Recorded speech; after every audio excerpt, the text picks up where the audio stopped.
2024 में लोकसभा का चुनाव होने वाला है, लेकिन उसकी कवायद अभी से शुरू हो गई है। एक तरफ नीतीश कुमार विपक्ष को एकजुट करने में निकले हैं। कहा जा रहा है कि इससे करीब 200 सीटों पर, 200 लोकसभा सीटों पर नीतीश कुमार असर डालेंगे अगर वो सभी पार्टियों को एकजुट करने में सफल रहे तो। दूसरी तरफ बीजेपी भी मसौदा तैयार कर रही है कि जिन 144 सीटों पर पिछली बार बीजेपी कम अंतर से चुनाव हार गई थी, उस पे इस बार कैसे बढ़त बनाया जाए।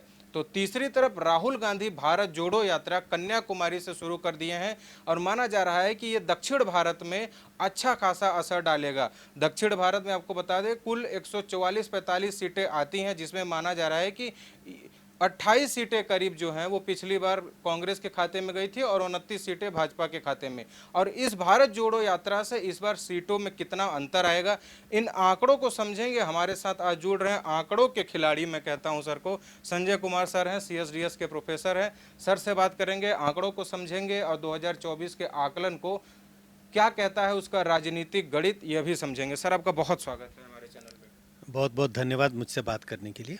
सर पहला प्रश्न तो आपसे यही पूछूंगा कि जिस तरीके से राहुल गांधी दक्षिण भारत से शुरू किए हैं भारत जोड़ो यात्रा, पिछली बार तो 28-29 सीटें ही मिल पाई थी, क्या लगता है इस बार भारत जोड़ो यात्रा से दक्षिण भारत में कुछ कमाल कर पाएगी कांग्रेस?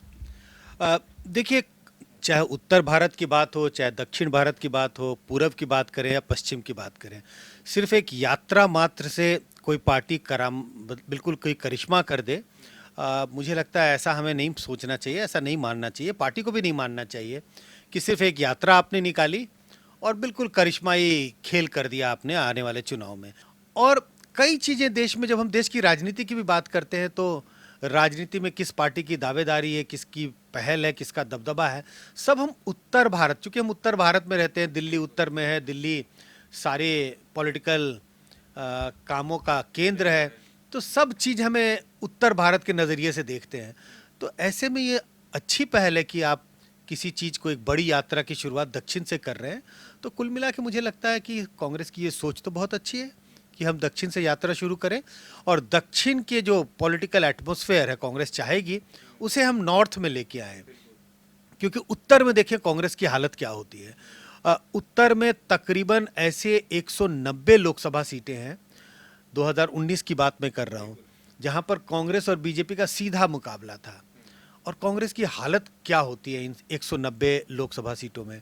इनमें से 175 सीटों पर बीजेपी ने जीत हासिल की, सिर्फ 15 सीटों पर कांग्रेस जीत हासिल करती है। तो कांग्रेस नहीं चाहेगी कि उत्तर की हवा दक्षिण की ओर जाए, कांग्रेस ये हमेशा चाहेगी कि दक्षिण की हवा उत्तर की ओर आए, जिससे कांग्रेस को कुछ सांस लेने का और मौका मिले। अब दक्षिण से निकलते हैं, थोड़ा पूरब की राजनीति की बात करते हैं। इसमें पूर्वोत्तर में भी और भी हलचल है।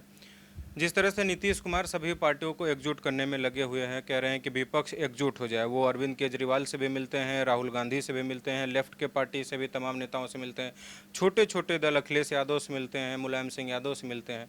कहा जा रहा है कि अगर ये सभी क्षेत्रीय दल एकत्रित होते हैं नीतीश कुमार के नेतृत्व में, तो करीब 200 सीटें ऐसी लोकसभा की हैं जिसमें ये असर डालेंगे।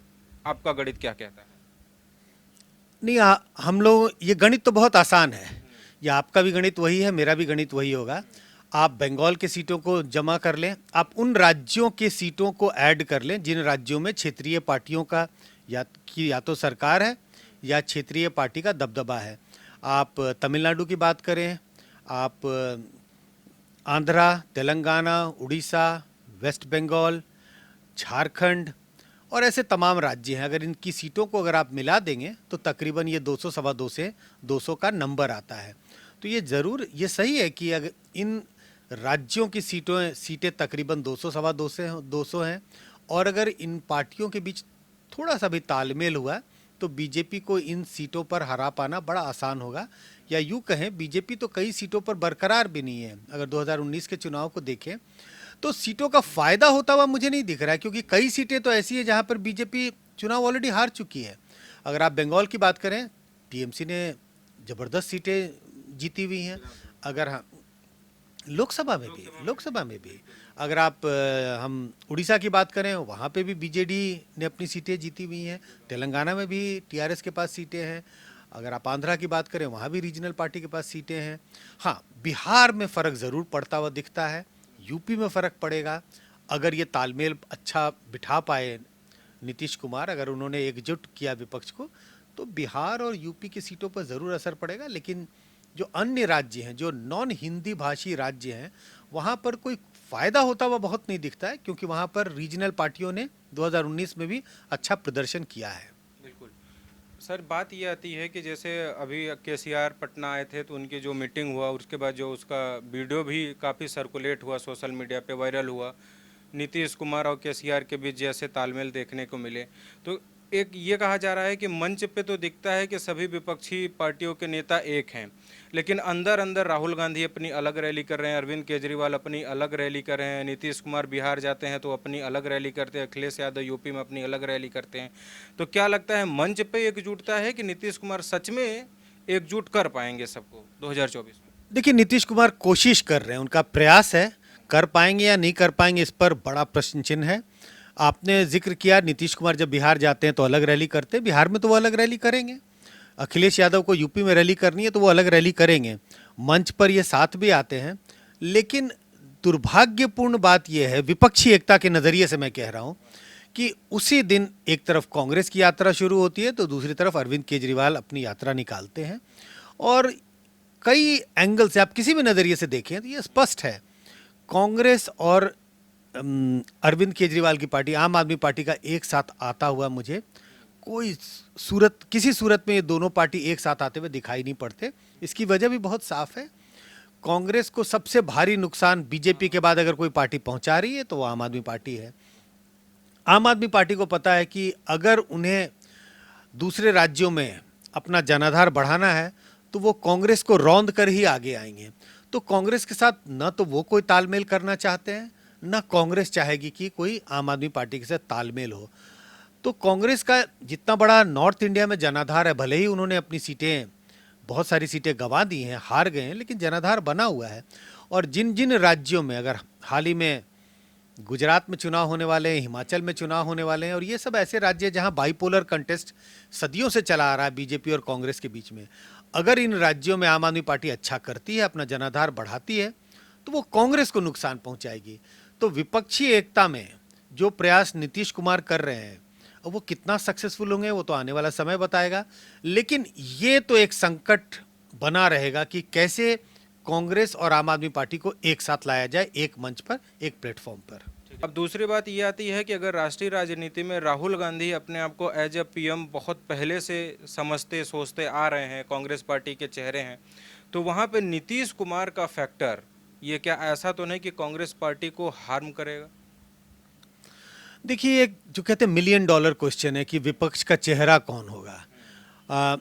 जब आप चर्चा करें तो कोई भी ये कहने को तैयार नहीं है कि मैं विपक्ष का चेहरा रहूंगा हूं, या अपनी दावेदारी पेश कर रहे हैं। लेकिन सबके मन में ये है कि दूसरे नेता उनका नाम लें। ये बड़ी मुश्किल की घड़ी होगी विपक्षी नेताओं के बीच में, जब उन्हें विपक्ष के चेहरे की तलाश होगी। और अगर वो इस तलाश में लग गए कि भाई विपक्ष का कोई एक चेहरा देने की ज़रूरत है, तो मुझे लगता है विपक्षी एकता भी बिखर जाएगी। किसी भी एक चेहरे पर, आप राहुल गांधी और नीतीश कुमार का जिक्र कर रहे हैं, राहुल गांधी इस बात का क्लेम करेंगे, कांग्रेस पार्टी इस बात का क्लेम करेगी कि सबसे बड़ी पार्टी तो हम ही हैं। विपक्षी पार्टियों में देखें, 55 सीटें हमारे पास है, हमारे पास 19% वोट है पूरे देश भर में। किसी भी पार्टी के पास इतना वोट नहीं है, न तो इतनी सीटें हैं। तो क्यों हम अपनी उस दावेदारी को छोड़ दें किसी दूसरे नेता के लिए? लेकिन अगर हम नीतीश कुमार को देखें तो नीतीश कुमार ये चाहेंगे कि भाई इस तरह की दावेदारी में उनकी दावेदारी होनी चाहिए, क्योंकि भले ही कांग्रेस पार्टी का जनाधार है, भले ही कांग्रेस के पार्टी के पास ज़्यादा सीटें हैं, लेकिन जो छवि है राहुल गांधी की देश भर में, वो छवि ऐसी नहीं है जो विपक्षी नेताओं को एकजुट कर सके, विपक्षी पार्टियों को एकजुट कर सके। न तो छवि ऐसी है जो एक आम मतदाताओं को लुभा पाए, अपनी ओर मोल्ड कर पाए। तो ज़रूरत है चुनाव जीतने के लिए कि आपका जनाधार बढ़े, लोग, वोटर, आम वोटर आपकी ओर आकर्षित हो, आप में भरोसा जताए। इस अगर पैरामीटर्स पर देखें तो नीतीश कुमार को लगता है कि उनका चेहरा ज़्यादा भरोसेमंद है जनता के बीच में। लेकिन आपने जिनका जिक्र नहीं किया, उनका जिक्र मैं करना चाहूँगा, अरविंद केजरीवाल। उनको भी इस बात का दिमाग में उनके भी है कि जनता तो उन पर भरोसा कर रही है, उनके चेहरे को पहचान रही है। तो ये बड़ा मुश्किल काम होगा विपक्षी नेताओं के बीच में कि कंसेंसस हो किसके चेहरे पे चुनाव लड़ा जाएगा 2024 का। अगर ऐसा हो जाए कि सर तेलंगाना में उनके नाम पे मुख्यमंत्री जो हैं इस समय के चंद्रशेखर राव, उनके नाम पे वोट पड़ जाए, यूपी में अखिलेश यादव के नाम पे वोट पड़ जाए, दिल्ली में अरविंद केजरीवाल के नाम पे वोट पड़ जाए, कोई चेहरा ना दिया जाए, चुनाव होने के बाद तय किया जाए चेहरा, क्या ऐसा संभव है?